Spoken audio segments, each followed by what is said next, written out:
김용민 브리핑.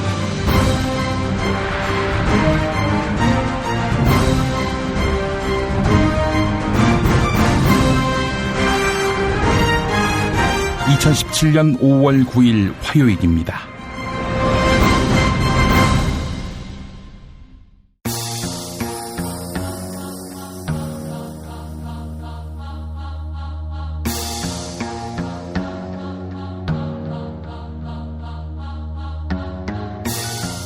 애청자 여러분, 제19대 대한민국 대통령이 이제 몇 시간 후면은 탄생합니다. 새 대통령이 이 나라를 순식간에 유토피아로 바꿔줄 거라는 기대 누구도 하지 않습니다. 다만 무너지고 망가진 사회에 상식과 원칙의 기틀을 회복시켜주기를 바라는 마음, 그 마음을 품게 만듭니다. 오늘 김용민 브리핑은 지난 세월 인간이 감내할 수 없는 고통을 겪으며 희망 하나 붙잡고 살아온 이웃들을 만나려고 합니다. 국가 공권력 폭력의 피해자들, 이번 대통령 선거를 맞는 그들의 감회, 또 그들의 기대를 들어보는 시간, 광고 듣고 함께하겠습니다. 야, 너 홍어 판다 그랬지? 팔지. 근데 홍어가 진짜 그렇게 몸에 좋아? 아니 끝내준다니까. 우리 엄마 관절염인데? 홍어. 나 숙취는? 홍어. 마누라 다이어트는? 홍어. 큰이모 뭐 변비? 홍어. 작은 형 소화불량은? 홍어. 여동생 피부? 홍어. 큰 누나 주름? 홍어. 명절 때 선물은? 홍어라니까. 근데 비싸지? 열라 싸고 열라 맛있는 홍어가 있다니까. 어디? 알싸한 홍어. 네이버 검색창에 알싸한 홍어를 검색하시고 1599-6456.com 혹은 1599-6456 전화 주문도 가능합니다. 하나 더, 알싸한 홍어는 진공포장 택배 배송 판매하며 직접 개발한 특제 소스를 서비스로 드립니다. 충남 금산의 넓은 인삼밭, 정성농장을 일군 농부아버지 이정열 씨. 자연은 노력한 만큼 내어준다. 그 자연의 마음을 알기에 정성농장을 더불어 일구는 아들 이성규 씨도 아버지에게 배운 것처럼 정직하고 또 성실하게. 정성농장 홍삼은 인삼 재배부터 가공 판매까지 모두 책임지고 있습니다. 그래서 대한민국 1등 품질을 자부합니다. 검색창에 정성농장 홍삼을 검색해주세요. 정성농장 홍삼. 전화문의는 010-9754-6972. 지난 넉 달 반 동안 여러분들이 이 자리에 나와서 박근혜 물러가라고 그렇게 외쳐댔습니다. 그 목소리를 언론이 대신해서 냈다라면 여러분들이 추운 겨울에 이 차가운 광장에 나올 이유가 있었겠습니까? 마찬가지입니다. 검찰이 똑바로 일을 했어요. 이재용, 박근혜의 구속을 지켰다면 여러분들이 이 차가운 광장에 나와서 오늘도 떠들 일이 없었을 겁니다. 검찰과 언론이 바로 서야 대한민국이 바로 섭니다. 그런데 검찰과 언론은 과연 누구의 것입니까? 조중동, 재벌 전부 다 개인의 것이라고 칩시다. 하지만 검찰과 공영 언론 누구의 것입니까? 국민의 것입니다. 바로 여러분들이 주인입니다. 그런데 그동안 우리 주인들이요, 주인 역할을 제대로 하지 못했습니다. 검찰의 인사권, 공영언론사 사장의 인사권을 누구에게 맡겼습니까? 대통령과 일부 정치인들에게 맡겼습니다. 그 결과 어떻게 됐습니까? 말하지 않아도 잘 아시죠? 앞으로 언론과 검찰의 인사권을 국민에게 돌려줘라. 대통령도요, 우리 국민들이 뽑습니다. 그런데 검찰총장 왜 국민들이 못 뽑습니까? 공영언론사 사장 왜 국민들이 못 뽑습니까? 국민들이 그들을 뽑을 때 그들이 국민들의 눈치를 보게 돼 있습니다. 그래야 제대로 돌아갑니다. 이번에 박근혜가 탄핵을 당하면서요, 이런 얘기들을 많이 합니다. 위대한 국민의 승리다, 촛불의 승리다라는 이야기를 합니다. 왜 꼭 이런 이벤트가 있을 때만 위대한 국민이 등장을 하고요. 이런 이벤트가 끝나고 나면 국민은 사라져버립니다. 그렇죠? 국민이 왜 일상 속으로 들어오지를 못합니까? 우리가 민주주의 제도를 좀 더 확대해서 공영언론사 사장을 뽑든지 검찰총장을 뽑든지 경찰청장을 뽑든지 바로 그런 과정마다 국민들이 아래로부터 감시할 수 있는 제도를 만드는 거. 그럼으로써 국민들이 아래로부터 권력기관을 철저하게 통제할 수 있도록 만드는 거. 바로 이게 제대로 된 민주주의 국가가 나아가는 길이 아니고 무엇입니까?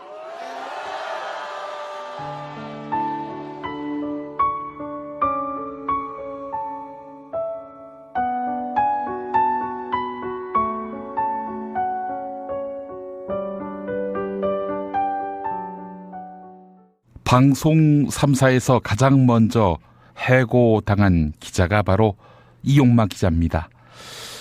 이명박 정권 이전에는 삼성과 치열하게 싸우던 기자. 언제나 가장 강한 권력과 맞서며 물러섬이 없던 사람이다. 이런 후배의 평이 있었는데요. 해직 중에 공부를 해서 박사 학위까지 받았는데 암으로 투병 중이라는 사실은 몇 달 전에 알려졌습니다. 지금 암과의 투병 중인 이용마 기자 저희가 초대했습니다. 자, 이용마 기자님 나와 계시죠? 예, 안녕하세요. 네. 이용마 기자님 지금 어디 계십니까? 저는 전북 진안에 있습니다. 아, 진안 그 고도가 높은 곳인데. 네, 맞아요. 예. 거기 어떻게 치료를 받으시러 가신 겁니까? 아니면은 요양을 하러 가신 것입니까? 제가 지금 따로 병원 같은 데서 치료를 받는 건 없고요. 예. 자연치유요법을 채택을 하고 있는데요. 예. 요양이 곧 치료인 셈이죠. 예. 네, 이곳에 이제 공기가 좋고 물이 깨끗하기 때문에 예. 그런 것들을 많이 흡입하는 게 결국 치료가 되지 않나 그렇게 생각하고 있어요. 예. 네. 저희가 방금 들은 육성은 탄핵 직후인 3월 11일 촛불 집회 때 말씀인데요. 그때 예. 광화문으로 나오셔가지고 마이크를 잡으셨죠? 예, 예. 예. 2달 전 얘기가 됐습니다. 이제 바로 대통령 선거가 목전인데, 2달을 지내오시면서, 어떤 감회가 드시던가요? 2달 동안 사실은 제가 이제 페이스북이라든지 이런 대외적인 활동도 거의 안 했거든요. 예.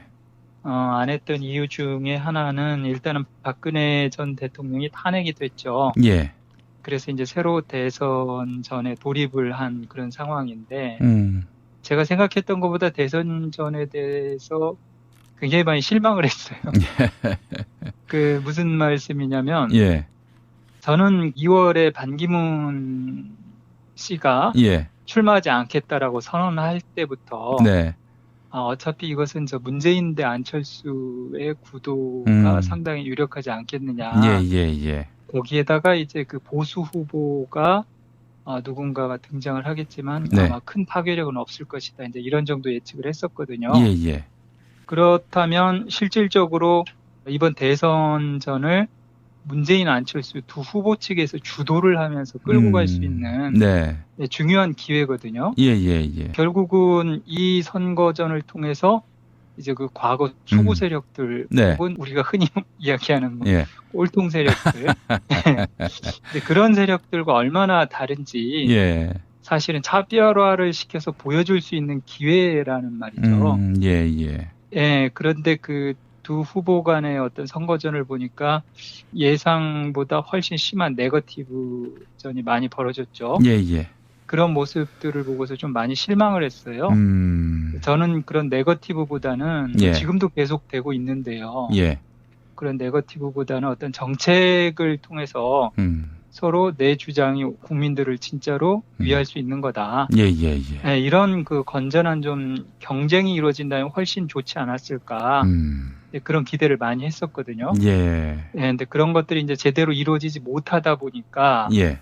막판에 그 홍준표 후보 이쪽에서 정말 치고 올라갈 수 있는 어떻게 보면은 예. 문을 열어준 게 아니냐. 그런 생각이 좀 들더라고요. 예. 그러니까 두 후보가 네거티브가 아닌 정말 제대로 된 어떤 정책 경쟁이라든지 이런 걸 통해서 입지를 굳혔다라면 지금 홍준표 후보가 내세우는 게 뭐가 있어요? 그렇죠. 아무것도 없거든요, 사실은. 막말을 그렇죠. 사실은 막말밖에 없단 말이에요. 근데 국민들이 이제 문재인 안철수 소위 이제 강력한 두 후보들의 어떤 행태를 통해서도 어떤 정책 경쟁이나 이런 걸 통해서 이렇게 관심을 갖기보다는 양쪽에서 벌어진 이제 네거티브전에 이제 노출이 많이 되다 보니까 홍준표 후보의 그런 어떤 막말이라든지 이런 부분에 대해서도 그냥 자연스럽게 받아들인다는 거죠. 이쪽에서 이제 깨끗한 어떤 선거전을 봤을 때 한쪽에서 막말을 치고 나오면 자연스럽게 도태가 되게 돼 있거든요. 그런데 이제 도태가 되는 게 아니라 아주 자연스럽게 인을 하는 게임에 그런 모습이 되지 않았나. 이제 그런 것들이 좀 많이 실망스러웠다 이런 생각을 좀 하고 있습니다. 어떻게 초야에 붙여 계시면서 이번 대선 결과 어떻게 예측하고 계세요? 아니 우리 이용마 기자님은 이 선거 예측의 또 달인이십니다. 사실 작년 총선 때 뭐 누구도 사실은 새누리당의 패배를 예측하지 않았는데 과반 어려울 것이다 이렇게 예측하셨고 야당의 승리 가능성도 말씀하셨어요. 선거 전에. 그렇게 얘기한 분이 선거 전에는 거의 없었는데 선거 후에는 난 그때 그렇게 예측했다는 사람이 한 40명 됐는데 선거 전에는 이용마 기자님밖에는 없었던 것 같아요. 그때 함께 우리가 국민 TV에서 토론을 해서 지금 잘 알고 계시는 거죠. 저도 뭐 사실은 이용마 기자님의 의견에 동의한다라고 말씀을 드려서 수저를 하나 얹기는 했습니다만은 어떻게 대선 결과는 어떻게 보세요? 이번 대선 결과는 뭐 예측대로 되지 않겠어요? 문재인 후보의 당선. 좀 우세가 점쳐집니다. 왜냐하면 앞서 말씀드린 것과 같은 연장선인데요. 처음부터 선거가 문재인 후보의 어떤 우세 속에서 소위 이제 대세론 속에서 출발을 했는데요. 안철수 후보가 그 대세론을 넘어서려면은 문재인 후보와 뭔가 분명하게 차별화되는 것들을 보여줘야 됐거든요. 그게 이제 뭐 새정치가 됐든 무엇이 됐든지 간에 안철수표 정책이라든지 혹은 안철수표 어떤 뭐 호소거리 이런 것들이 나왔어야 됐는데 기존의 선거 정책을 보면은 이게 반문재인밖에 없거든요. 그런데 역대 선거에서요. 특정 정당이나 특정 후보에 대해서 무조건 반대만 해가지고 역전을 하거나 이긴 사례가 없습니다. 과거 야당도 그랬어요. 박근혜, 문재인 두 후보 간의 2012년 대선 때도 사실 문재인 후보 측에서 뭔가 박근혜 후보와 차별화하는 적극적인 어떤 정책들을 제대로 보여준 게 별로 없었거든요. 예를 들자면 뭐 복지나 경제민주화 이것조차도 사실은 박근혜 후보가 먼저 선점을 했다라고 이야기를 하잖아요. 문재인 후보가 당시에 박근혜 후보와 차별화할 수 있는 굉장히 중요한 지점이었는데 박근혜 후보가 오히려 그 부분을 뭐 이렇게 선취하는 이런 모습을 보이면서 문재인 후보가 뭔가 차별화를 하면서 넘어설 수 있는 그런 것들이 그 당시 부족했단 말이에요. 그러다 보니까 야당이 승리를 하지 못하는 그런 상황이었는데 이번 선거에서도 마찬가지죠. 안철수 후보가 안철수표 무엇인가를 보여줘야 되거든요. 왜 국민들이 안철수를 찍어야 되는지. 그런데 이제 그런 것들을 보여주는데 제가 봤을 때는 지금까지 별로 성공적이지 못했다. 오히려 앞서 이야기한 대로 극심한 네거티브전이 벌어지면서 무조건 반문재인 이런 거밖에 없잖아요. 그렇기 때문에 결국은 문재인 대세론을 돌파하기가 좀 어려워 보인다 이런 생각을 하고 있습니다. 그 안철수 후보에 대한 애정이 참 많으신 것 같다는 느낌이 드는데 저는 이렇게 봅니다. 사실은 안철수라는 인물 자체가 기성정치에 때가 많이 묻지 않은 인물이기 때문에 새 정치를 펼 여지가 있었지만은 그 주변에 자신을 떠받들고 있는 주력들, 말하자면은 손과 발이 돼야 할 소속당 의원들이 전부 다 이제 사실은 구태, 지역주의에 찌든 인물들이란 말이죠. 그러니 뭐 새 정치를 펼래야 펼 수 있겠는가 하는 그런 생각이 또 들었는데요. 그래서 이제 이용마 기자님 보시기에는 문재인 후보의 당선이 유력시 된다라는 그런 입장이시고 대략 2위는 누가 될 것이고 2위와의 격차가 어느 정도 될지 또 문재인 후보가 어느 정도의 득표율을 보일 수 있을지 이 부분도 사실 관심사거든요. 어떻게 전망하십니까? 제가 뭐 어디 돗자리 깔고 있는 사람이 아니고 그 수준에 거의 준합니다. 일단 여러 가지 정황으로 볼 때 저는 문재인 후보는 분명히 40%는 넘을 것 같아요. 예. 과반을 넘을 수 있겠느냐. 예. 그 부분이 이제 중요한 관전 포인트 중에 하나인 것 같습니다. 예. 다음에 이제 2, 3위전이 상당히 의미가 있는 그렇죠. 건데요. 지금 현재 이제 홍준표 후보가 막판에 굉장히 많이 치고 올라오고 있지 않습니까? 예, 예. 소위 이제 보수의 결집이 이루어지고 있는데 예. 이게 홍준표 후보가 어느 정도 득표를 하느냐. 만약에 안철수 후보를 꺾을 수 있다라면 어떻게 보면은 지금 자유한국당이 기사회생을 할 수도 있는 중요한 어떤 모멘텀이 또 될 수도 있거든요. 예. 반면에 이제 안철수 후보가 홍준표 후보를 앞선다라면 자유한국당으로서는 역시 부족했다. 국민들로부터 끝까지 외면을 받았다. 예. 이제 이런 평가를 받을 수밖에 없을 거고요. 이게 이제 내년 지방선거라든지 2020년 총선까지도 사실상 영향을 줄 수 있는 이제 그런 어떤 계기가 될 수 있다는 말이죠. 그 점에서 이것도 굉장히 중요한 관전 포인트인데 2, 3위는 지금 여러 가지 정황으로 보건데 예. 굉장히 근소한 차가 될 것 같아서 어느 한쪽에 지금 뭐 손을 들어주기가 예, 예, 예. 이게 쉽지 않다라는 생각이 좀 들어요. 예. 물론 그 홍준표 후보의 지금 막말 이런 것들이 막판에 예. 또다시 이제 돌출하면서요. 예. 저는 뭐 이게 무조건 지금 보수 결집으로 간다라고 보지는 않거든요. 예, 우리나라 사람들이 굉장히 많이 박근혜 게이트 예, 예. 이걸 거치면서 예.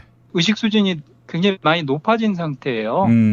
그렇기 때문에 그런 부분들에 대해서 예전에 비해서는 상당히 많이 분별을 할 수 있다라고 예. 보기 때문에 홍준표 후보의 어떤 상승세가 막판까지 이게 과연 유지가 되겠느냐. 예, 예. 약간 거기에 대해서 좀 회의적인 생각도 있습니다, 지금. 예. 그러면은 지금 2위, 3위가 현재로서는 혼전 상태다. 이렇게 보시는 그렇죠. 거군요. 혼전 상태이면서 안철수 후보 쪽에 저는 약간 더 무게를 좀 두고 싶어요. 그저께 또 논란이 됐던 게 그 영감탱이 영감탱이 발언. 이거는 좀 적잖게 파장이 있을 것 같다는 느낌도 드는데 어떻게 보세요? 제가 방금 말씀드린 부분이 사실은 그 부분이에요. 그 영감탱이라든지 뭐 26년 동안 장인에게 용돈을 안 줬다든지. 예. 이게 참 대단하신 분이죠. 예. 물론 이제 갈 곳을 잃은 보수표들이 있어요, 분명히. 예. 예전에 뭐 인터뷰 중에 지금까지도 화제가 되는 인터뷰 내용이 그거 아닙니까? 나라를 팔아먹어도 우리는 뭐 한나라당을 찍겠다. 예. 사실상 이런 분들이 있거든요. 예. 그런 분들에게는 뭐 영감탱이가 아니라 뭐 더한 말을 하더라도 사실 영향을 미치지 않을 텐데요. 예. 그렇지만 우리나라 지금 전반적으로 어떤 의식 수준이 굉장히 높아졌잖아요. 네. 그렇기 때문에 홍준표 후보의 어떤 의식 수준, 멘탈리티, 지금 그런 거에 대해서 본인은 스스럼 없이 이렇게 말을 하잖아요. 하지만 거기에 대해서 거부감을 가지는 그런 분들이 상당히 많거든요. 예. 근데 그만큼 홍준표 후보가 대중들과 괴리되어 있다라는 걸 또 보여주는 측면이기도 하죠. 예, 그런 점에 있어서 저 같은 경우에는 이런 부분들도 오히려 홍준표 후보에게는 기존에는 뭐 어땠는지 몰라도 지금 막판에 와서 오히려 역풍으로 될 수도 있다. 예. 그래서 안철수 후보 쪽에 저는 조금 더 무게를 두고 싶은 생각입니다. 그렇군요. 예. 용마도사의 관측은 항상 예리했기 때문에 적중할지 한번 그것도 지켜봐야 될 것 같은데요. 자, 이용마 기자님, 사실 뭐 누가 대통령이 되더라도 대한민국이 순식간에 확 바뀔 거라는 그런 기대는 없는 건 사실이지만 앞서서 모두에서 저희가 들었던 이용마 기자님의 연설, 아니 뭐 대통령도 우리 손으로 뽑는데 검찰총장 또 언론사 사장 왜 우리가 결정할 수 없느냐, 이런 지적을 하셨습니다. 문재인 후보가 유력하다고 하니까 문재인 후보가 당선됐을 경우 국민 주권 어느 정도 그 가치를 국정 운영에서 실현할 수 있을지 가늠해 보셨습니까? 글쎄요, 문재인 후보가 굉장히 선한 품성을 가지고 있는 분이잖아요. 예. 저도 이렇게 만나서 얘기도 해보고 했지만은 선한 품성을 가지고 있고 그걸 또 실천하려고 하는 의지도 있는 사람입니다. 근데 문제는 이제 그러면 그런 선한 사람에게 실질적인 어떤 제도 개혁이라든지 예. 이런 부분을 실천할 수 있는 방향이나 방법 네. 이런 것들을 이제 어떻게 잘 사실은 입력을 시켜주느냐 이게 이제 대단히 중요하거든요. 예. 그런데 지금 문재인 후보 주변에 있는 사람들이 과연 거기에 대해서 어느 정도의 생각을 가지고 있느냐 이런 부분들에 대해서 우리가 생각하지 않을 수가 없어요. 예. 사실 대통령이 모든 만사를 다 알 수는 없잖아요. 맞습니다. 그 알 필요도 없고요. 사실은 대통령은 이제 큰 방향에서 네. 이리 갈 수 있고 저리 갈 수 있게 방향만 이렇게 잡아주는 역할을 하는 거고 예. 그 실질적인 일들은 그 아래에서 이제 실무를 담당하는 분들이 이렇게 쭉 챙기는 거거든요. 예. 그런데 대통령이 큰 방향을 가늠할 수 있도록 입력을 시켜주는 사람의 역할이 중요하고요. 또 그것을 실제 담당해서 일 처리를 하는 사람이 중요하거든요. 예. 그런데 지금 현재 1차적으로 중요한 게 그걸 입력해주는 사람들이 누가 있느냐. 이 부분을 보아야 되는데 솔직히 그 부분에 있어서는 저는 굉장히 이렇게 높게 평가하지는 않습니다. 우리가 이미 노무현 정부도 겪었잖아요. 노무현 정부에 대해서도 이제 평가를 안 할 수는 없는데요. 노무현 대통령도 굉장히 선한 분이잖아요. 그리고 어떤 정치개혁이나 경제개혁, 서민들을 위한 정치 이런 거에 대한 생각이 굉장히 강하신 분이었단 말이에요. 예. 그런데 실질적으로 노무현 대통령 본인 스스로가 이야기한 것처럼 나는 좌파 신자유주의자다 라고 이야기를 하면서 어떻게 보면은 말로는 서민을 위한 정치하겠다라고 했지만 예. 실질적인 정책이나 이런 것들을 보면은 굉장히 신자유주의적인 우파적인 정책 예. 이런 것들이 많이 나왔거든요. 그 바람에 어떻게 보면 서민생활 사회적 양극화 이런 것들이 많이 심화가 됐죠.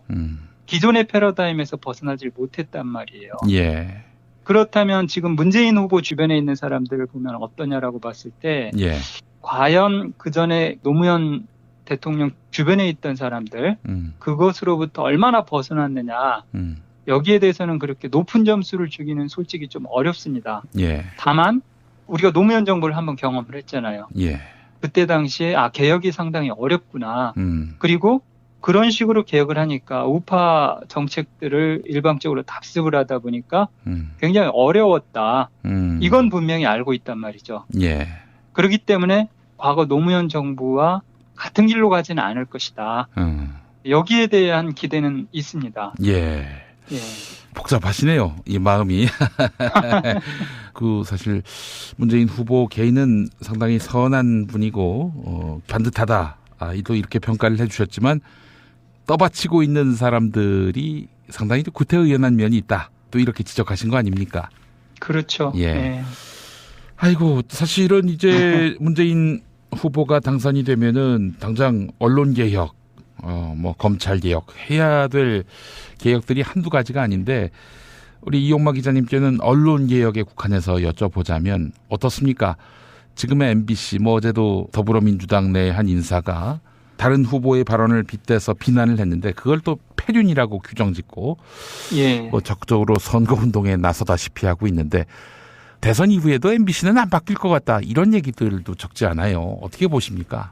당연히 안 바뀌죠. 지금 예. MBC 내 인적 청산이 없는 상태에서 MBC는 안 바뀔 겁니다. 제가 그건 누차 얘기를 해왔고요. 예. 지금 언론 지형을 보면은요. 예. 김대중 노무현 정부 시절의 언론 지형을 보면은 보수 우리가 신문들이라고 하죠. 조중동. 예. 기존에는 조중동의 어떤 일방적인 여론 시장을 좌우하는 흐름이었단 말이에요. 예. 그런데 김대중 노무현 정부를 거치면서 조중동으로 대표되는 보수 신문들과 MBC, KBS로 대표되는 공영 언론 간의 어떤 균형을 이루는 이런 상태가 이루어졌거든요. 예. 그런데 지금 언론 지형을 보면은 KBS도 그렇고 MBC도 그렇고 사장을 임명하는 예를 들면 KBS는 KBS 이사회, MBC는 박문진 이사회. 이 두 이사진들의 임기가 2018년 가을까지란 말이에요. 그러면은 정권이 바뀐다고 하더라도 양사의 사장을 임명하는 이사회의 멤버들이 그대로 남아있는 거고요. 그리고 지금 양사의 사장들이 그대로 남아있는 거 아닙니까? 그렇죠.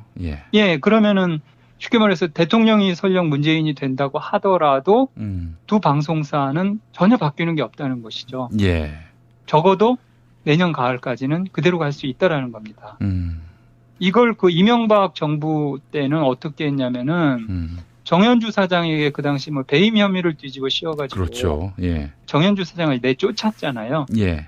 결국 이게 다 나중에 법원에 가서 무죄로 판명이 나고 대통령의 해임 행위가 부당하다라는 걸로 드러났지만 예. 이미 쫓겨난 사장이 돌아올 수는 없는 거 아닙니까? 예. 이제 KBS는 문재인 대통령이 된다면 KBS의 사장은 뭐 똑같이 내쫓을 수도 있을 거예요. 대통령이 해임권을 가지고 있다라고 그때 주장을 했고 예. 이게 어찌됐든 현실에서 통했으니까요. 행정법원이 임면권을 다 내포하는 것이다라고 판단을 했었어요, 그때. 그렇죠. 예. 그렇기 때문에 KBS는 이제 대통령이 사실상 해임을 하자면 해임을 할 수는 있습니다. 예. 그런데 앞서 말씀드렸듯이 예. 문재인 후보의 경우에 굉장히 좀 선한 예. 분이고 절차라든지 과정을 굉장히 중시하는 그런 분이란 말이에요. 그럴 때 과연 이명박 전 대통령처럼 그렇게 무리하게 예. KBS 사장을 내쫓겠는가? 예. 이 부분에 대해서 우리가 한번 생각해 볼 필요가 있고요. 예. 그다음에 MBC의 경우에는 지금 박문진이라는 또 간접적인 장치가 있단 말이에요. 예. 이분들 지금 임기는 내년 7월, 8월 그때까지인데요. 예. 박문진 이사진을 또 강제로 내쫓을 수가 없어요. 그러다 보니까 이명박 그 당시 대통령도 엄경 사장을 바로 내쫓지를 못하고 한 2년 동안을 사장으로 앉혀놓은 상태에서 예. 지속적으로 압박을 가했거든요. 예. 그런 점에서 봤을 때 과연 문재인 정권이 들어선다면 이 부분에 제대로 대응할 수 있겠느냐. 예. 예. 이런 부분도 또 다른 중요한 포인트라는 거죠. 예. 그런 점에 있어서 만약에 그 양사의 어떤 사장이나 예. 이런 것들을 바꾸지 못한다면 내년 여름 가을까지는 예. 지금 이 체제가 그대로 가는 것이고 예. 그렇게 되면 조중동 대 공영방송 이런 대립구조가 아니라 조중동과 공영방송이 하나의 무리를 형성하는 체제가 유지가 될 거고요. 최소한 내년 가을까지는. 예. 예. 그리고 저는 그 예측컨대 보통 이렇게 새 정권이 들어서면 야당이라든지 아니면은 언론과 소위 뭐 6개월 동안 서로 싸우지 않는 밀월 기간 예. 이런 것들이 보통 많이 얘기를 하잖아요. 예. 예. 그런데 이번 정권의 경우에는 그런 밀월 기간이 대단히 짧거나 예. 아니면 없을 수도 있다. 예. 저는 그런 생각을 합니다. 예.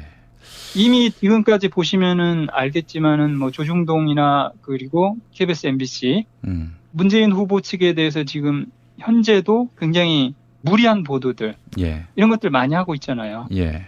이게 만약에 대통령이 된다고 해서 달라질 것이냐? 전 그렇게 보지 않거든요. 예. 그렇게 되면 정권 초반부터 예. 언론과 정권 간의 어떤 대립 구도 이런 것들이 상당히 격화될 수도 있다라고 보고 있습니다. 예. 아이고 참 암담합니다. 말씀 들어보니까. 자, 그럼에도 불구하고 그 난관을 잘 극복하기를 바라는 마음이 또한 촛불을 들었던 시민들의 마음, 문재인 후보를 지지한 시민들의 마음이 아닐까 싶은데요. 자, 이용마 기자님 빨리 그 완쾌되셔서 MBC로 돌아가셔야 되는 거 아닙니까? 그래야죠, 당연하죠. 예, 예. 아니, 건강은 어떻게, 현재 상태는 어떻습니까? 저 건강 상태는 뭐 2월 달이나 그런 때와 크게 다르지 않은 것 같아요. 예, 아직은 뭐 견딜만 하고요. 목소리 들어보니까 많이 좋아지신 것 같은 느낌이 들어서 무척 반갑습니다. 내용도 모르고. 반드시 쾌차하셔서, 언론이 회복되는 그날, MBC가 부활하는 그날에 그 현장에 당당하게 서시기를 바라는 마음 간절한데요. 마지막으로 우리 애청자분들께 이번 선거를 이제 목전에 둔 뭐 이미 사전투표하신 분들도 많이 계십니다만은 오늘 새 대통령을 이제 맞이하게 될 분들께 당부의 말씀 한마디 좀 해주신다면요. 그리고 앞서서 너무 우울한 말씀을 하셔가지고 투표할 마음이 사라진 것 같아요. 뭔가 그래도 기대를 걸 수 있는 이번 대통령 선거다라는 말씀까지 해서 이렇게 당부해 주시면 좋을 것 같습니다. 우울해하실 필요는 없고요. 저 같은 사람도 열심히 지켜보고 있는데요. 이번 대선은 저는 그렇게 생각을 합니다. 소신껏 투표할 수 있는 굉장히 절호의 기회가 되었다. 아, 예. 지난번 대선까지만 해도 사실상 양자 대결이었잖아요. 그런데 이번에는 지금 보시다시피 이제 유력한 후보가 5명이 나와 있고요. 색깔별로 다양합니다. 막말 후보부터 시작을 해서 소신 후보에 이르기까지 예. 굉장히 다양하기 때문에 예. 이번에야말로 정말로 소신 투표를 하고 그 결과가 그대로 결과로서 나타날 수 있는 그런 선거, 그런 기회가 아니냐. 굉장히 드문 기회입니다. 이런 기회가. 네. 그렇기 때문에 열심히 투표를 해주셨으면 좋겠고요. 예. 그리고 그 투표에서 그치면 안 됩니다. 민주주의라고 하면 보통 투표만을 염두에 많이 두는데요. 투표하고 그다음에 시위 현장에 나가고 사실상 지금 현재는 이 두 가지밖에 없거든요. 예. 그런데 그렇게 되면 안 됩니다. 그 투표를 한 뒤에 새 정부가 들어선 다음에요. 예. 새 정부가 과연 제대로 국가를 이끌어 가는지 그런 것들 국민들이 끊임없이 지켜보고 거기에 대해서 감시하고 목소리를 내야 돼요. 예. 그리고 아까 녹음에서 잠깐 들으신 것처럼 네. 국민들이 일상 정치 과정에 참여할 수 있는 제도적 장치를 마련하는 게 굉장히 중요하거든요. 예, 예. 바로 그런 과정을 만들 수 있도록 끊임없이 압박을 해야 됩니다. 예. 그래야 어느 정권이 들어서든지 간에요. 예. 국민들의 소중한 어떤 권리들, 민주주의, 이게 보호가 될 수가 있는 겁니다. 알겠습니다. 아, 우리 이용마 기자님, 지금 치유를 위해서 잠시 쉬시는 기간을 갖고 있는데 이렇게 또 뜨겁게 우리 정치의 변화를 갈망하고 계십니다. 우리가 화답을 하지 않을 수가 없고요. 그래서 반듯한 대한민국이 되도록 함께 뜻을 모으고 행동해야 할 것 같습니다. 이용마 기자님, 어떻게 뭐 선거 결과가 나오면은 서울 한번 오셔야 되는 거 아닙니까? 동지들도 좀 만나시고. 그래야겠죠. 예. 오시면 그때 한번 꼭 뵙겠습니다. 예. 건강하시고 조금 더 틀어짐 없이 또 새날을 향해서 함께 진군해 나갔으면 좋겠습니다. 이용마 선배님 말씀 감사합니다. 예, 고맙습니다. 이놈의 뱃살 맞는 옷이 없네. 애돌보랴 일하랴 살 뺄 시간이 없어. 다시 날씬해지고 싶어. 다이어트 전문 쇼핑몰 비타샵에서 국내산 동결건조 생식과 통곡물의 3가지 단백질 그리고 비타민 미네랄을 더해 만든 다이어트 전용 그린 스무디를 추천합니다. 이걸 어떻게 하는 거죠? 하루 한두 끼 맛있고 든든한 비타샵 스무디로 바꿔 드시면 됩니다. 1522-6648 1522-6648 혹은 비타샵을 검색해주세요. 팟캐스트 청취자분들께는 그린 스무디 한 포를 보내드립니다. 골반 교정? 입고 걸으면 끝이라니. 참 쉽죠? 골반 잡자 바로 잡자 바디로직. 허리 통증 바로 잡자 바디로직. 몸매 교정 바로 잡자 바디로직. 자세가 좋아지는 골반 교정 타이즈 바디로직. 검색창에 골반 교정 바디로직. 남자는 허리. 삐딱한 남성 골반 허리에도 역시 바디로직입니다. 바디로직의 효과를 못 느끼셨다면 100% 환불해드립니다. 자세한 환불 조건은 홈페이지를 참조하세요. 저희가 진도에 내려갈 때마다 밤 12시가 되면 바닷가에 가서 아이들의 이름을 부릅니다. 근데 희한하게도 모든 가족들이 모여서 이름을 부르면 그 다음날 꼭 나옵니다. 여러분들 이 자리에서 같이 불러주시면 내일, 아니 오늘 당장이라도 나올 수 있을 것 같습니다. 죄송하지만 일반인 희생자분들의 명단을 제가 입수할 수가 없기 때문에 오늘은 우리 단원고 학생들 실종자 이름만 있습니다. 그리고 선생님 이름 있습니다. 총 10분을 부르겠습니다. 같이 불러주시면 정말 고맙겠습니다.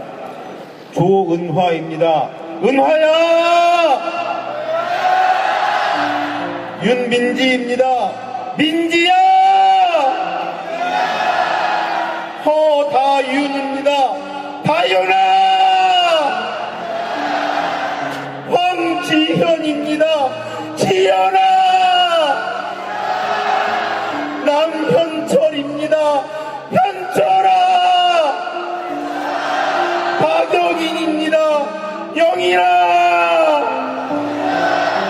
안중근입니다.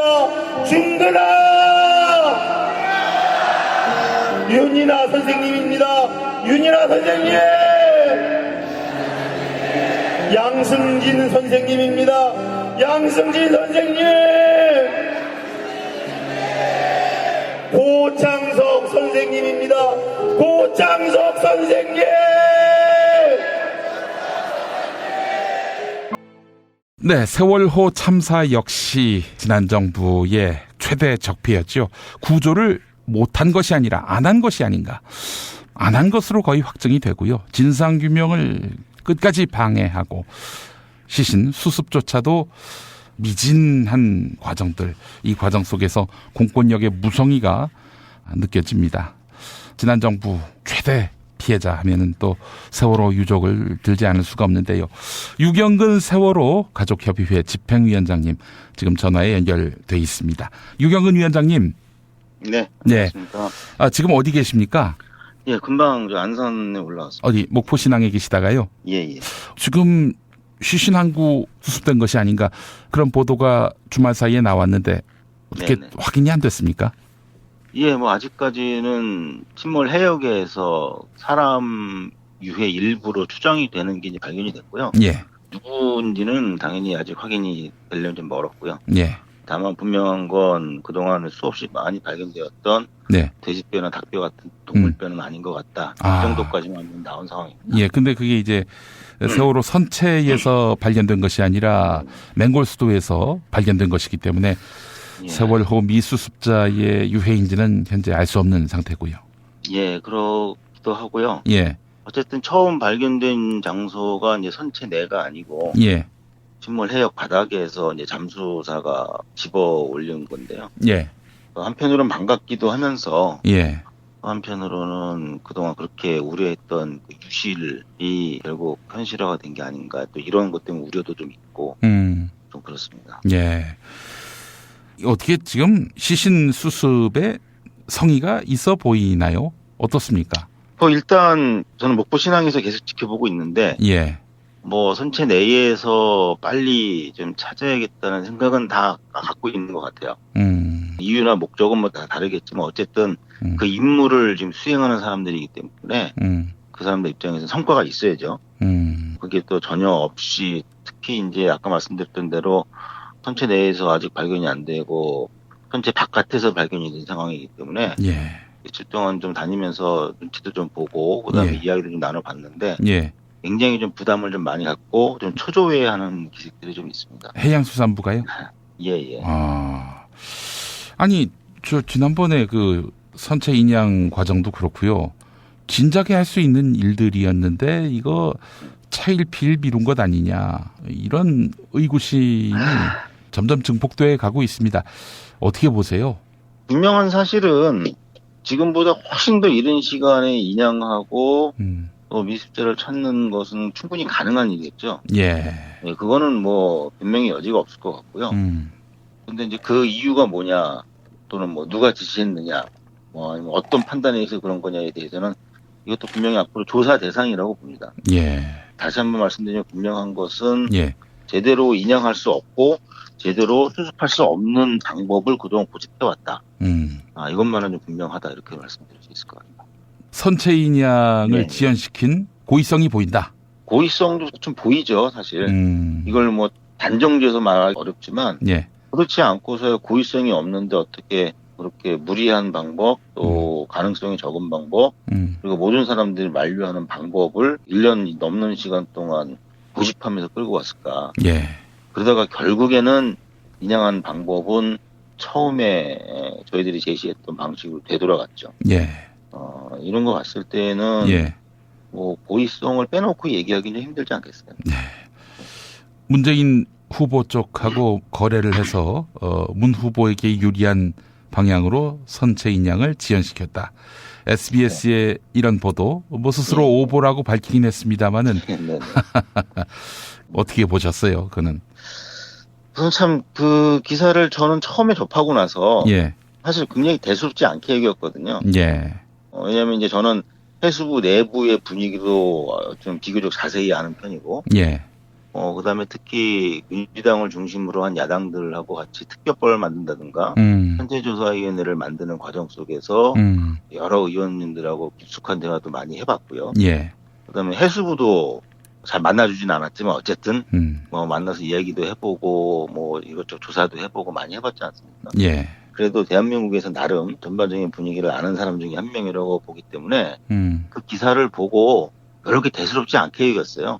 누가 저 공무원이 그냥 말하기 좋아하는 사람이 한번 이렇게 흘렸는데 예. 뭐 TV 뉴스로 나온 거 아닙니까? 그렇죠. 아주 짧게 이제 기사화가 됐기 때문에 예. 뭐 여러 가지 한계가 있습니다. 그냥 대수롭지 않게 보고 넘어갔는데 몇 시간 지나지 않아서 여기저기서 이제 반응들이 오기 시작을 하는데 좀 심각해지더라고요. 그러다가 그 기사를 다시 한번 자세히 봤어요. 그랬더니 그 기사를 쓴 기자가 제가 굉장히 잘 아는 분입니다. 세월호 참사와 관련해서 오랜 시간 동안 가족들하고 같이 호흡을 맞춰왔었고 예. 그런 여러 가지 복잡한 상황이 있었는데 하여튼 결론적으로 저를 비롯해서 가족들이 좀 화가 났던 건 물론 기사 자체도 충분히 오해를 사게끔 그렇게 만들어진 그런 잘못도 분명히 있고요. 근데 그걸 넘어서서 그 내용을 갖고 특히 이제 국민당 쪽에서 뭐 자유당도 마찬가지였지만 예. 그렇게 좀 공격을 하고 나오는 걸 보면서 가슴이 아팠어요. 왜냐하면 네. 자유당에서 그런 걸 갖고 공격을 하는 건 솔직히 이해가 갑니다. 예. 왜냐하면 뭐 그 사람들은 원래 그러니까 뭐 말이 되든 안 되든 일단 공격하고 보자 이런 사람들이니까 솔직히 별로 신경 안 쓰는데요.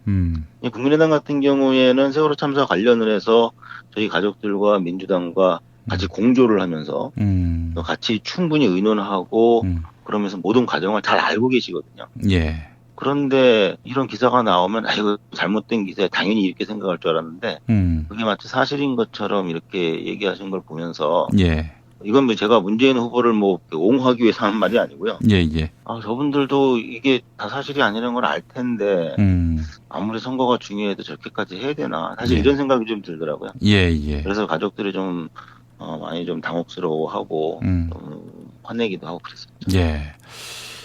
아유 이제 정부가 바뀝니다. 뭐 지금 박근혜 씨가 3월에 파면되고 구속이 됐습니다만은 그 박근혜가 임명한 총리 장관들이 여전히 지금 내각을 구성하고 있고 그래서 이제 대행 체제를 유지하고 있는데 이제 이자들이 이제 다 정리가 되는 거 아니겠습니까?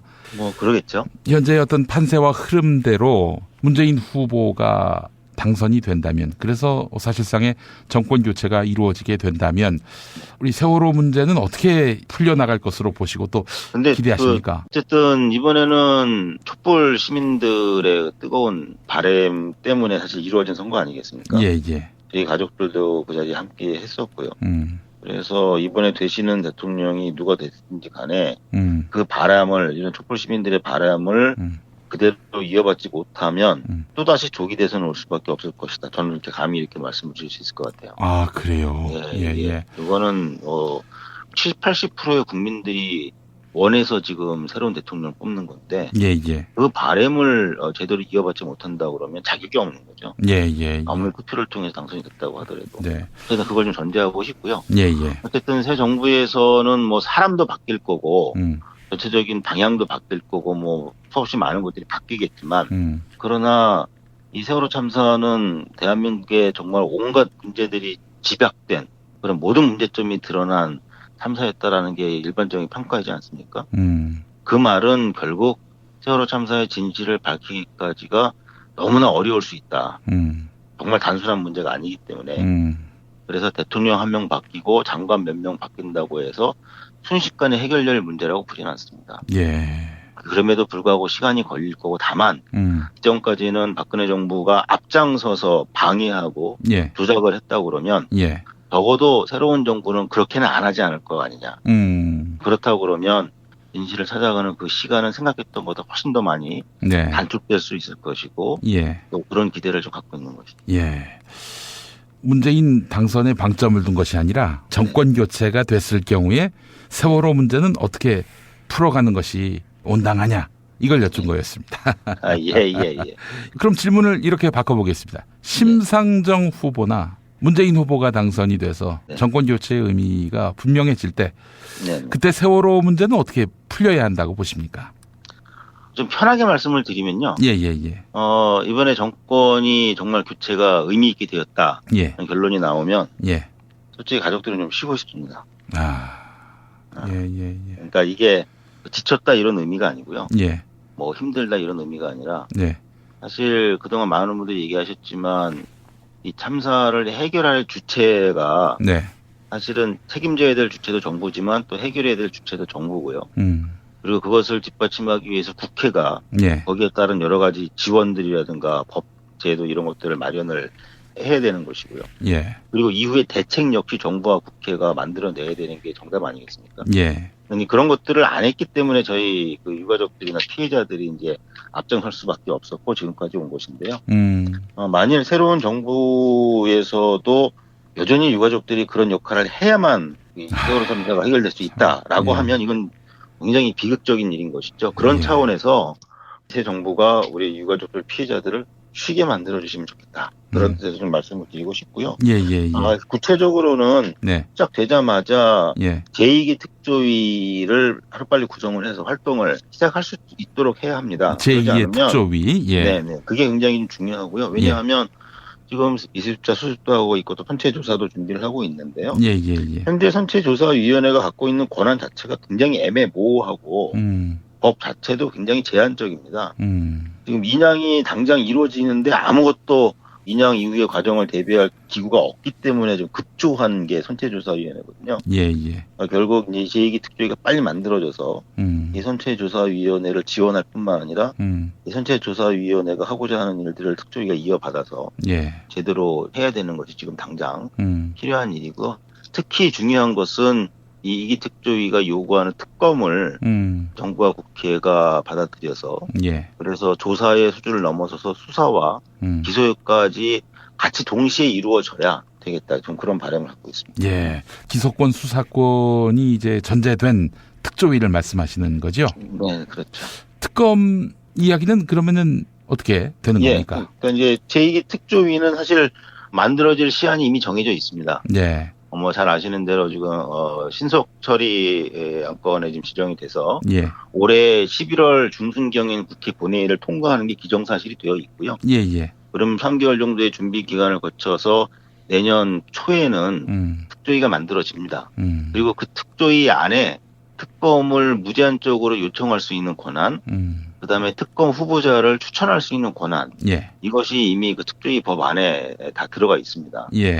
그런데 이제 내년 초까지 기다리는 것은 지금 맞지 않다는 판단을 하고 있는 것이고요. 그래서 이번에 특히 문재인 후보라든가 심상정 후보님 두 분은 이 부분을 하루빨리 당겨서 구성할 수 있도록 하겠다. 정부 차원에서 이런 약속을 해주셨었고, 그리고 이제 특검 역시 받아서 수사하고 기소할 수 있도록 하겠다는 약속도 해주셨죠. 그래서 이미 국회에서 그런 제도는 만들어놨지만 그것이 여야 합의가 안 되는 바람에 신속처리 안건으로 묶여 있는데 이것을 더 빨리 행해질 수 있도록 하겠다는, 그리고 이런 바람을 새로운 정부에서 받아들이실 것 같습니다.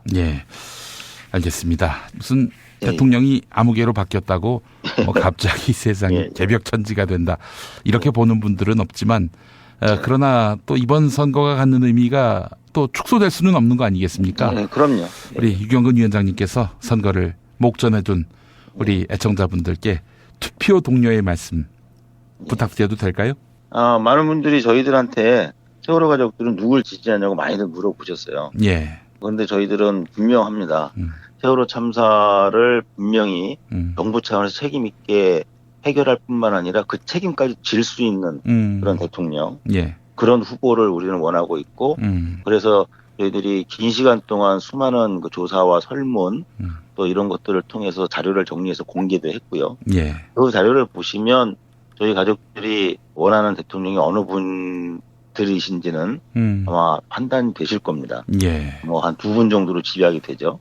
그런데 분명하게 말씀을 드리고 싶은 건 누구를 뽑느냐보다 정말 세월호 참사의 진실을 누가 밝혀낼 수가 있느냐, 밝혀내기 위해서 책임질 사람이 누구냐를 놓고 기준을 놓고 투표를 하신다고 그러면 세월호 참사뿐만이 아니고 그동안 우리들이 해결하지 못해왔던 수많은 일들, 사건들, 그다음에 적폐들 이런 것들도 함께 해결하실 수 있다는 확신이 있습니다. 그래서 저희들이 보고 있는 기준을 잘 유심히 보시고 꼭 투표를 해주시되 이번 대통령 선거에 우리 아이들이 살아있었으면 거의 100% 투표를 할 수 있었거든요. 그렇죠. 그러니까 다른 걸 다 떠나서라도 이 250명의 아이들 대신 그리고 이 아이들과 함께 투표 꼭 해야 되겠다는 그런 마음으로 아직 사전투표 못하신 분들은 꼭 투표장으로 가주시면 정말 고맙겠습니다.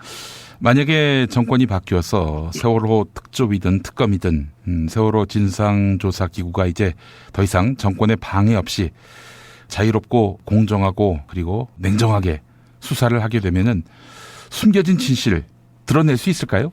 예, 저는 충분히 가능하다고 봅니다. 뭐 시간이 많이 지나고 뭐 증거가 인멸이 되었느니 특히 대통령의 기록이 뭐 30년 동안 봉인이 되었니 이런 얘기들이 많이 나오고 있습니다만 예. 저희들이 배운 건 지난 겨울에 국민의 힘이 모이고 국민의 촛불이 밝게 타오르면 못할 게 없다는 교훈을 우리가 다 배우지 않았습니까? 예. 그래서 특히 이번 뭐 기록물을 30년 동안 봉인했는데 이거 어떻게 할 거냐 논란이 많은 것 같은데 예. 솔직히 저는 별로 걱정 안 하거든요. 그러세요? 예. 대통령도 탄핵해서 구속했는데 겨우 그 기록물 봉인 해제하는 게 그게 무슨 일입니까?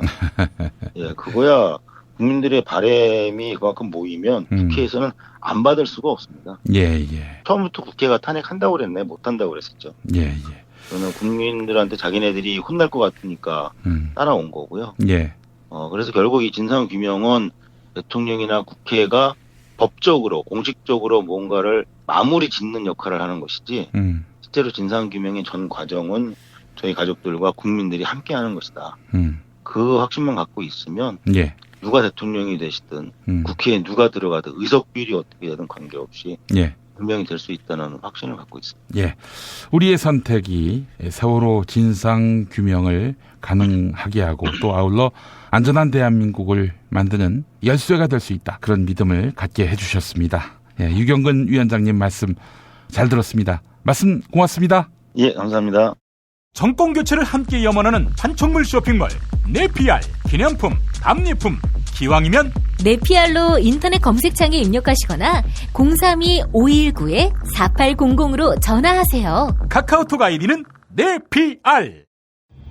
현대인의 몸에 있는 독 어떻게 치유할까요? 아로니아라는 열매에 강력한 효과가 있습니다. 검색창에서 장봉근 아로니아를 찾으시고 1522-1194로 하시면 됩니다.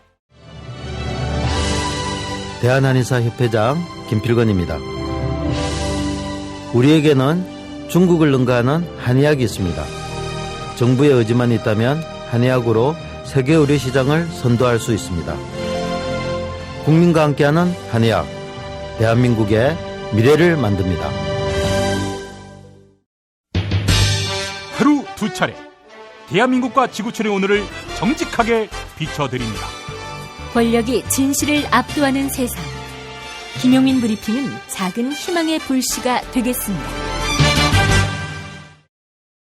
저 산을 건들면은 그 건진 사람은 하를 잊게 되는 그런 산이었습니다. 건들고 나서 저기 처음에 골프장 공사를 할 때 시행사, 시공사 두 회사 다 한마디로 망했습니다. 부도가 났습니다. 틀림없이 저기 롯데도 잘못 건드려가지고 롯데도 어려움을 당한 것은 맞습니다. 그러면 우리 저 좋은 기가 있는 저런 산을 잘못 건드리면은 이 대한민국도 어려움이 않지 하겠나 이런 걱정이 제가 드는 겁니다. 그런 지형이 기가 있고 여러분들이 보시다시피 이 둘레를 보면은 진짜 평화롭고 많습니다.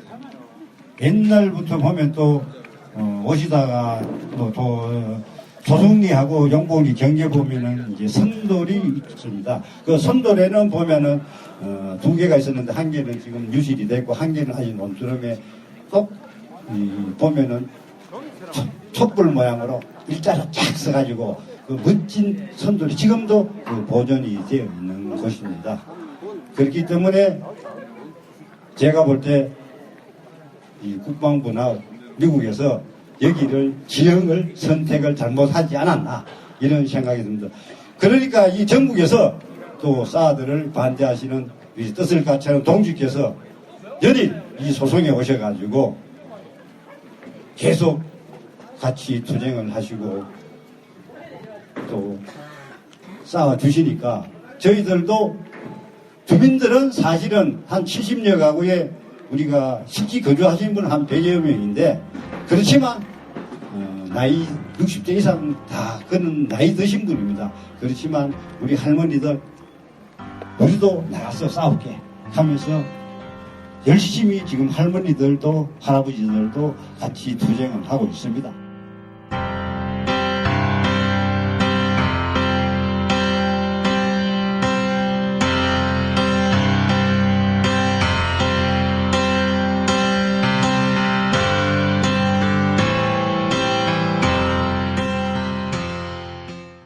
이 대선과 함께 마을 공동체의 운명이 맞물려 있는 곳이 있습니다.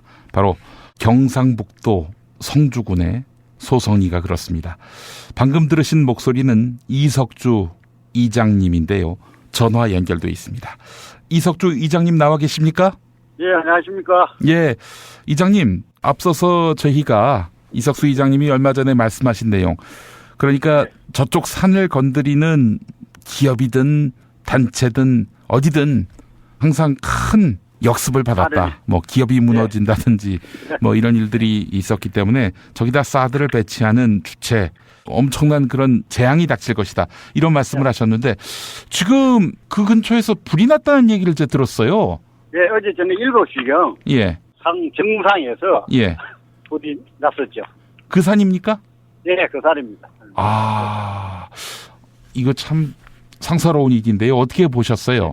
저희들이 이해할 수 없는 상황이 발생했거든요. 아. 그 산에는 아무도 올라가지도 않은 산입니다. 또 그렇고 저녁 7시면은 누구든지 산에 갈 수가 없는 시간이거든요. 예.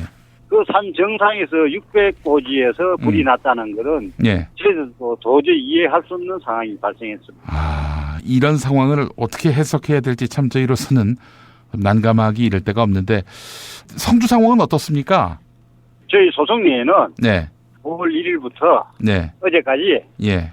연휴기간 동안에 전국의 연대자들이 오셔가지고 예. 캠핑촌을 했습니다. 아하, 1박 2일 그리고 어떤 분들은 일주일 내내 계신 분 많을 때는 한 800명이 가을에 캠핑을 하시면서 사드 반대에 동참을 했죠. 지금 성주에 사드가 들어와서는 안 된다고 생각하는 그런 시민들이 모여서 함께 연대를 하고 있다. 이 말씀이죠? 예. 지금 사드 장비들이 다 들어갔다 이런 보도도 있는데 어떻습니까? 지금 사드 장비가 4월 26일 날 새벽에 국방부에서 했겠죠. 한 10,000여 명의 경찰을 완전 계엄 상황을 발생할 정도로 지역 주민들을 봉쇄를 시키고 불법적인 사드를 들어갔습니다. 심지어 심한 거는 개인 집에서 골목에 나오는 것까지도 경찰들이 막아서면서 못 나가게 막았습니다. 이건 뭐 완전히 계엄 상황이 다름 아닌 것인데요. 그렇게 해서 또 주민들을 겁박하고 더 이상 저항하지 마라, 길 막지 말라. 그러는 의도가 너무나 명확해 보이는데 말이죠. 하지만 우리 주민들이 거기에 굴하지 않고 있는 거죠? 예, 저희 주민들은 어떤 수단과 방법을 안 가리고 끝까지 순위해서 사지를 저지할 생각을 가지고 있습니다. 예, 대단한 그런 결행들을 지금 하고 계시는데 지금 급유차를 저지해서 또 화제예요. 그 급식차인 줄 알았는데 그 안에다가 경유를 잔뜩 싣고 들어가다가 적발이 돼서 결국 들어가지 못했는데 저기 기름을 막으면은 사드를 완성할 수 없는 거군요.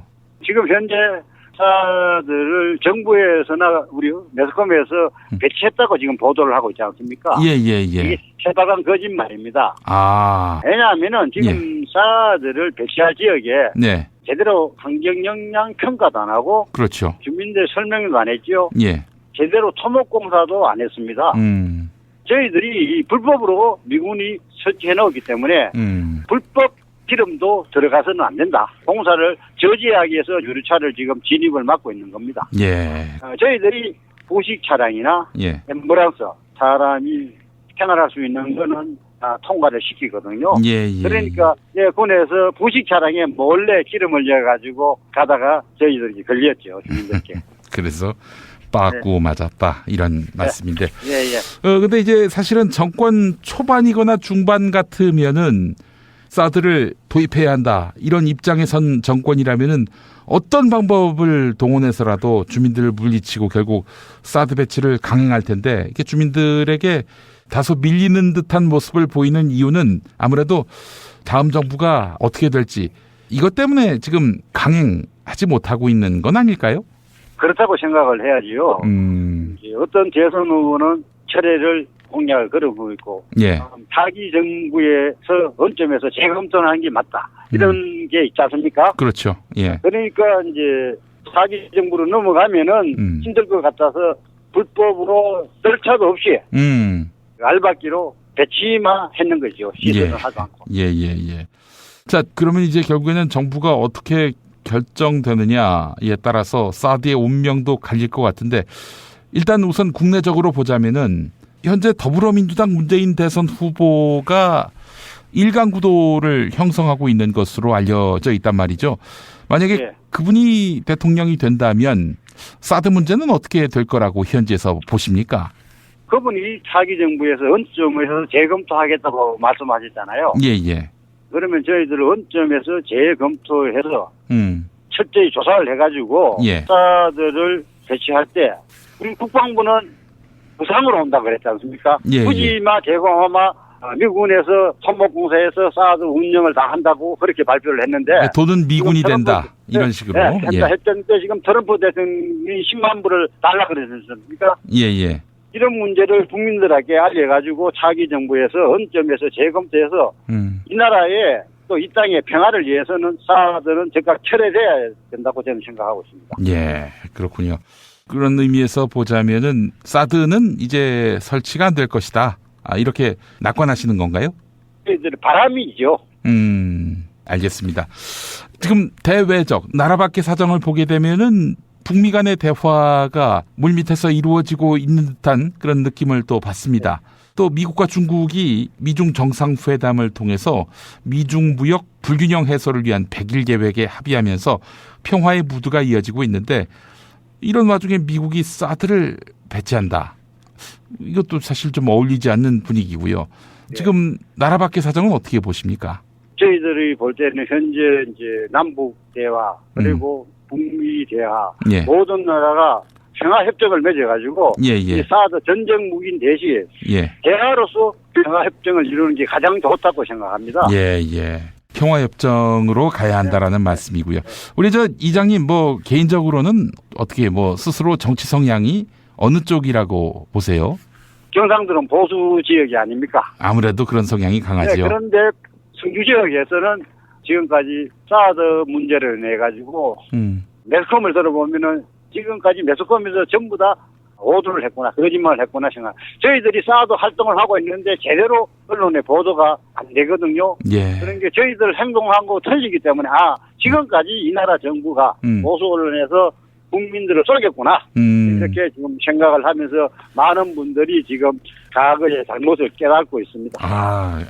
잘못이라기보다는 보수 정부와 또 수구 언론들의 행태에 대해서 제대로 이제 간파를 하신 셈이 되신 거군요.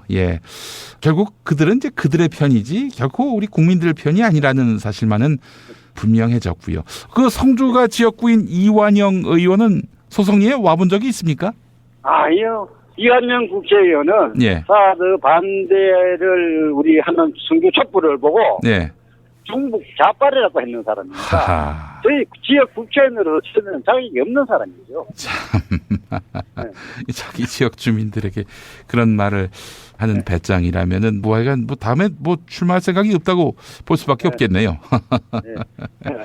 자, 우리 성주의 이석주 이장님, 이번 대선을 계기로 해서 정말 마을 공동체가 유지가 되고 또 평화가 이 땅에 안착하는 그런 계기가 되기를 바라는 마음 간절하실 텐데요. 우리 전국 또 세계 각지에서 방송을 듣고 계시는 분들, 특히 아직 선거를 하지 않으신 분들에게 이번 투표 꼭 하시라, 이런 동료의 말씀 좀 부탁드리겠습니다. 지금까지 투표 안 하신 분들은 한 표로서 이 나라가 올바른 길을 갈 수 있게 한 표를 행사해 줄 수 있는 저는 감사하게 생각합니다. 많은 분들이 소송리에 다녀가시면서 후원도 해주고 이 사드는 평화를 위해서 안 된다고 다녀가시면 주변에서 이야기를 많이 해주시거든요. 그렇기 때문에 저희들도 거기 감동받았기 때문에 네. 사업에 대해서 제대로 알고 들을 해주시면 감사하겠습니다. 예, 우리 소송리 이석주 이장님 말씀대로 투표 안 하신 분들 반드시 투표하셔서 국민이 주인된 나라, 그 나라를 입증해 주셨으면 좋겠다 이런 생각이 듭니다. 이석주 이장님 더욱 건승하시고요. 이런 좀 어려운 과정 속에서 건강 해치지 마시기를 바라겠습니다. 예, 감사합니다. 예, 더욱 건승하십시오. 예, 열심히 하겠습니다. 술자리 많은 연말연시 가뜩이나 속상한 세상. 새싹당 콩차를 선물하세요. 가격이 착해서 김영란법에 저촉되지 않습니다. 새싹당 콩차는 남자를 위한 차. 서면 보고용으로 아주 좋습니다. 서면 보고용. 서면 보고. 전창걸닷컴에서 구매하세요. 전화문의 070-8635-1288, 070-8635-1288.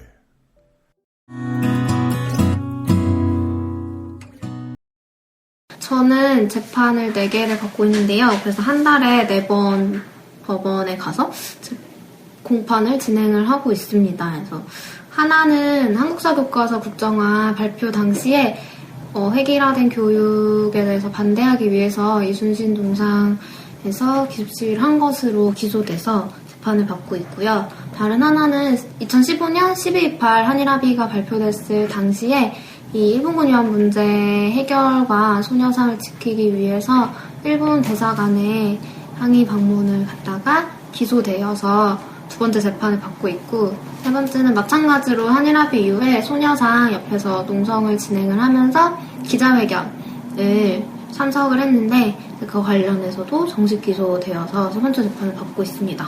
또 4번째 재판은 2014년 농민대에 갔다가 연행이 되는 바람에 기소가 되어서 재판을 받고 있고요.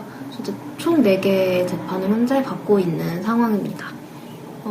관련해서 사실은 아직 대학생이고 학생 신분으로 계속 재판을 나가고 재판을 가기까지 또 경찰 조사를 받고 검찰 조사를 받고 하면서 불려다니는 과정에서 금전적으로나 정신적으로나 좀 어려운 부분이 있는데, 지금 어쨌든 한 달에 4번씩 재판에 출석을 하면서 진행을 하고 있습니다.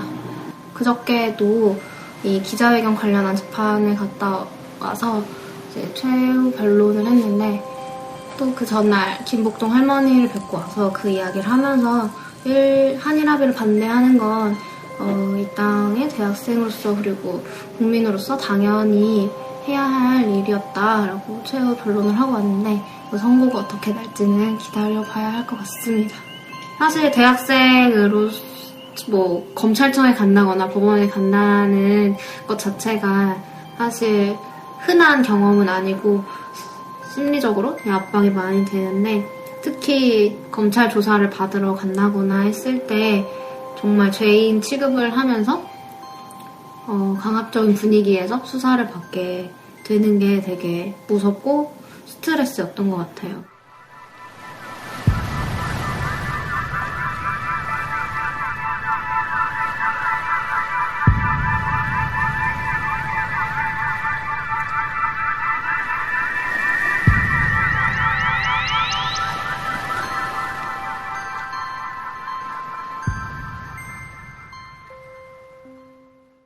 일본군 위안부 합의 무효, 이걸 외쳤던 대학생이 지금 소송 때문에 곤욕을 치르고 있습니다. 여러분, 그 사진 기억하십니까? 털모자를 쓴 여대생이 김복동 할머니 앞에서 우는 모습, 많은 분들이 보셨을 거예요. 미디어 몽구의 영상도 있고요. 그 주인공입니다. 숙명여대에 재학 중이고요. 활동가라고 해야 되겠죠. 김샘 씨 연결돼 있습니다. 김샘 씨 나와 계십니까? 네, 안녕하세요. 예, 고생 많으십니다. 네, 정말 고생이 많다는 말씀밖에는 드릴 말씀이 없어요. 우리 평화나비 네트워크의 전 대표시지 않습니까? 네네. 예. 지금도 전 대표긴 하지만 여전히 활동가로서 연대하고 계시죠? 평화나비 네트워크에서 이제 집행부로 같이 활동 계속하고 있습니다. 예, 그렇습니다. 검찰이 한일 위안부 합의에 반대해서 일본 대사관에 들어갔다는 이유로 징역 1년 6개월을 구형했는데 우병우는 이렇게 풀려나고 뭐 이렇게 사회공익적인 활동을 한 우리 김샘 전 대표는 징역 1년 6개월감이다 이렇게 구형을 했어요. 검찰이. 무슨 그렇게 큰 죄를 지었다고 징역 1년 6개월 이런 형을 구형했단 말입니까? 일본 대사관이 있는 건물에 저희가 2층 로비에 들어갔는데요. 예. 관련해서 이제 공동주거 침입죄로 예. 1년 6월을 구형을 했습니다. 예, 정말 침입한 겁니까? 아니면은 문이 열려서 들어간 겁니까? 1 대사관은요, 그 건물에 있는 8층에 아마 있는 걸로 제가 알고 있고요. 아, 그 독채 건물이 아니라 그 어떤 건물의 8층에 들어가 있다는 얘기군요. 네, 편의시설도 있고, 식당도 있고, 뭐 그런 이제 임대하는 큰 건물인데요. 이제 거기에 저희가 2층 로비에서 이제 항의 시위를 해서 네. 그걸로 구형을 받은 거고, 1 대사관 자체에 들어간 거는 아니었어요. 침입이 아니네요, 그러니까. 그래서 재판장에서 이제 싸우고 있는 상황입니다. 예. 한 달에 4건의 재판을 받는다고 알려졌는데 이 재판을 이제 병합해서 할 수 있는 거 아닙니까? 그런데 각기 다른 재판을 받는다는 거 이거는 김샘 전 대표를 한마디로 골탕 먹일 의도가 있어 보입니다. 어떻습니까? 사실은 좀 표적 수사를 하고 있지 않나라는 생각을 좀 하고 있고요. 예. 그때 이제 4건의 재판을 다 각각 받고 있을 때 이제 알려졌었는데 그 언론에 나온 이후에 병합이 됐어요. 몇 개월간 이제 따로 다 봤다가 그 언론 보도 이후에 병합이 돼서 이제 좀 합쳐서 받고 있고 대신에 하나가 더 추가 기소가 돼가지고 그래요?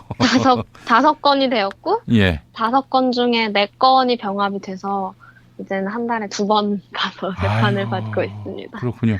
이게 재판 하나 받는 것도 정말 힘들거든요. 네. 이 각기 다른 건으로 뭐 병합이 됐다고는 하지만은 각기 다른 건으로 이렇게 재판을 받는 일이 쉬운 일이 아닌데 일상생활이 어렵지 않습니까? 병합이 돼서 그나마 다행인데 이제 병합되기 전에는 이제 한 달에 4번씩 이제 재판을 가야 하니까 네. 부모님 얼굴 보는 것보다도 판사님 얼굴을 더 많이 보는 자취를 하고 있어서요. 네. 아이고. 어처구니가 없습니다, 진짜. 아이고. 아니, 대학생이고 말이죠. 또 이게 무슨 뭐 나쁜 짓 한 것도 아니고 우리 사회에 양심의 목소리를 대변해서 행동한 건데 기성세대들이 김샘 전 대표한테 이게 무슨 테러입니까, 이게. 테러에 준한다고 전 보는데요. 어떻습니까? 소녀상 일본은 어떻게든 철거를 시키려 하고 있고요. 이제 다 망한 정권, 이 정권은 또 이 소녀상을 치우고는 싶은데 반발이 워낙 거셀 테니까 주저하고 있는 흐름인 것 같고요. 그래서 사실은 이번 대통령 선거가 굉장히 김샘 전 대표께는 중요한 선거일 것 같습니다. 네. 사실은 되게 할머님들이 오랫동안 싸워오셨잖아요. 예. 근데 저번 정권에서 정말 말도 안 되게 한일합의를 발표를 했었고 네. 사실 그때 정말 정권이 누가 되느냐에 따라서 이렇게 누군가의 삶 하나를 송두리째 바꿔놓을 수 있겠구나라는 생각을 처음 했었던 것 같아요. 한일합의 발표를 했을 때. 이제 다음 차기 정권에서는 좀 많이 바뀌어야 하지 않을까 생각을 하고 있습니다. 우리 김샘 전 대표께서는 2012년에 투표권이 있으셨습니까? 네, 저는 있었습니다. 예, 그러셨구나. 뭐 행여나 투표권이 그때 없으셨다면은 내가 찍지도 않은 정권으로 탄압을 받는 그런 양상이 되지 않나 싶었는데 뭐 물론 당연히 지금 감옥 간 503호를 찍지는 않으셨겠죠. 아, 그렇죠. 네. 언제부터 이렇게 우리 위안부 할머니의 역사적 고난 이런 것들에 주목하게 되셨어요? 알게 된 거는 사실은 뭐 고등학생 때도 좀 알게 됐었는데 사실 평화나비 활동하면서 처음으로 같이 활동을 하게 됐고 14년도 초부터 활동을 시작해서 지금 4년째 하고 있습니다. 예. 평화나비가 어떤 일을 하는 단체인지 좀 설명해 주시겠습니까? 평화나비는요, 일본군 성노예제 문제 해결을 위해서 활동하는 대학생들과 이제 청소년들의 프로젝트 동아리이고요. 그래서 이런 문제에 대해서 젊은 세대들이 더 가깝고 더 젊은 세대답게 활동할 수 있도록 뭐 평화나비 콘서트나 뭐 마라톤 등의 이런 프로젝트들을 같이 진행을 하고 있습니다. 예. 이런 귀한 일들을 하고 계시고 그래서 우리 할머니들께서 굉장히 귀하게 여기실 것 같아요. 네, 뭐 손녀 뻘되는 우리 대학생분들의 이런 행동에 대해서 어떠세요? 네. 할머니들 만나 뵈면은 어떤 교감이 있으세요? 대학생들이 할머님을 항상 뵙고 정말 존경할 만한 분들을 처음으로 만난 것 같다 이런 얘기 되게 많이 하거든요. 예. 실제로 피해자임에도 불구하고 나서서 이제 인권 평화에 대한 이야기를 하시는 것이 쉽지 않으실 텐데 예. 매주 수요시에 나오셔서 그렇게 하시는 것에 항상 귀감이라고 생각을 하고요. 예. 그때 아까 앞에서 말씀해주신 그 사진도 제가 이제 연행되고 나서 네. 풀려났을 때 할머니께서 바로 와주셔가지고 석방된 그날 바로 뵌 사진이었거든요. 아이고 그러니 얼마나 눈물이 네. 예, 안 나오겠습니까? 예. 그래요. 아이고 참 저도 그 사진 보면서 울컥한 마음이 들었는데 공감이 되면서 말이죠. 지금 우리 위안부 합의 파기가 최대 목표죠? 일단 한일합의 무효와 한일합의로 인해서 만들어진 화해치유재단 해산을 최대 목표로 활동을 하고 있습니다. 예. 어떻게 뭐 지금 대선 주자들은 어떤 입장인가요? 대선 주자들의 대부분이 다 재협상하겠다 이야기를 하고 있고요. 심지어 홍준표 후보도 그런 모양이더라고요. 예. 네, 주요 후보들의 공약집에는 대부분 재협상을 하겠다라는 것을 이야기를 하고 있고요. 재협상 시에도 피해자들의 의견을 부합할 수 있도록 하겠다라고 나와 있습니다. 그럼 뭐 누가 되더라도 잘 되지 않겠나 하는 그런 생각이 드는데 어떻게 생각하세요? 그래도 이제 지금까지 해왔던 행보들이 있잖아요. 사실은 아무리 홍준표 후보가 그렇게 이야기한다고 하더라도 홍준표 후보가 있는 당의 자유한국당에서는 그것과 배치되는 의견을 내고 있거든요. 그리고 지금까지 사실은 한일 합의를 발표될 때까지 그리고 발표되고 나서 해왔던 행보들을 봤을 때 지금 공약들은 다 비슷하다고 하지만 그 의지 측면에서 그리고 정말 실현할지에 대한 측면에서는 좀 다르지 않을까라는 생각을 하고 있습니다. 실제로 일본군 위안부 피해자 할머니들이 동의하지 않는 합의는 없다라고 얘기했던 사람이 바로 503호 박근혜 씨 아닙니까? 아, 그렇죠. 예. 그런 사람이 이제 한마디로 말을 바꿨고요. 그렇게 해서 우리 위안부 피해자 할머니들 뒤통수를 친 격이 됐는데 그래서 사실은 지금 모든 대선 주자가 다 동일한 입장인 것 같지만 옥석이 있다 이런 말씀이잖아요. 네네. 네. 다르다고 보고 싶네요. 자, 그렇다면 이번 대선이 너무너무 중요한 대선이 된 거 아니겠습니까? 네. 네. 우리 김샘 전 대표께서는 투표를 하셨습니까? 네, 저는 멀리 살아서 지금 서울에 있는데 그래서 사전 투표를 했어요. 그러셔야겠네요. 예. 자, 우리 애청자분들께 이번 대선 매우 중요하다. 일본군 위안부 피해자 할머니들의 문제가 어떤 특정인들의 문제가 아니지 않습니까? 정부는 자꾸 그렇게 피해자 할머니들만의 불행으로 몰고 있지만은 이게 역사의 정기와도 연관된 문제 아니겠어요? 네. 네. 그래서 이 문제를 정의롭게 풀기 위해서는 투표가 필요하다. 이 말씀을 좀 해주셨으면 좋겠습니다. 할머님들께서 26년간 싸워 오셨는데 그 문제를 저번 정권에서 함부로 굴욕적인 합의를 통해서 그 싸움을 다시 하게 만든 장본인이었는데요. 네. 사실은 아까 앞에서 말씀해 주셨듯이 대학생들은 정말 최선을 다해서 거리에서 농성도 하고 심지어 연행까지 됐었는데 그 당시에 제대로 움직여준 정치인이 몇이나 됐는지 잘 모르겠어요. 한일 합의 발표 이후에도. 그래서 많은 분들이 도와주셨지만 다음 정권에서는 국가적으로 책임을 지고 꼭 일본군 위안부 문제의 해결을 위해서 나서 주셨으면 좋겠고 그것이 이제 할머님들뿐만 아니라 지금 국민들 그리고 청년들, 청소년들까지 정말 자랑스럽게 이 나라에서 살 수 있는 기틀이 될 거라고 생각을 하고 꼭 그것을 실현할 거라고 생각되는 후보에게 투표해 주시길 부탁드립니다. 예. 우리 김샘 전 대표님은 나중에 졸업하시고 어떤 진로를 생각하고 계세요? 일단은 계속 이 문제 관련한 활동들을 할 것 같고요. 지금은 예. 부모님이 허락하신다면 대학원을 좀 가볼까 그래서 이제 있습니다. 이런 불행했던 지난 시대를 바로 성찰하고 그렇게 해서 네. 제도적으로 보다 학문적으로 이 문제를 풀어갈 방법들에 대해서 연구하시겠다. 공부가 좀 부족한 것 같아서 더 해봐야 될 것 같아요. 그래요. 정말 참 너무 멋지십니다. 훌륭하고 존경스럽고요. 예, 우리 김샘 전 대표의 노력과 같이 또 활동하시는 우리 대학생 활동가들의 이런 뜻이 모아져서 이 땅의 역사의 정의가 바로 세워지기를 바라겠습니다. 네, 감사합니다. 더욱 응원하고요. 또 추후에 관련한 일들이 있을 때 그때 또 한번 우리 김샘 전 대표님 연결하겠습니다. 오늘 말씀 잘 들었습니다. 네, 감사합니다. 살다 보면 꽃 주문할 일이 생깁니다. 1566-0263 네이버에서 검색된 사이트보다 최대 2만 원 싸게 해드립니다. 좋은 사람과 플라워 1566-0263 잊지 마세요. 한우 사고를 집어넣고 24시간 팔팔 끓인 곰탕 연지연 곰탕. 어린이부터 노인까지 누구나 좋아하는 건강식 연지연 곰탕. 택배로 신청하시려면 010-7252-1114 김용민 브리핑과 함께하는 브리핑 대리운전 1522-9687 수익금 일부는 김용민 브리핑 드라마 악인 열전 제작비로 쓰입니다. 1522-9687 서울 광화문 광고탑 위에서 단식 고공농성을 벌이는 해직 비정규직 노동자 6명. 그중 한 분은 건강 악화로 내려오셨다고 하는데요.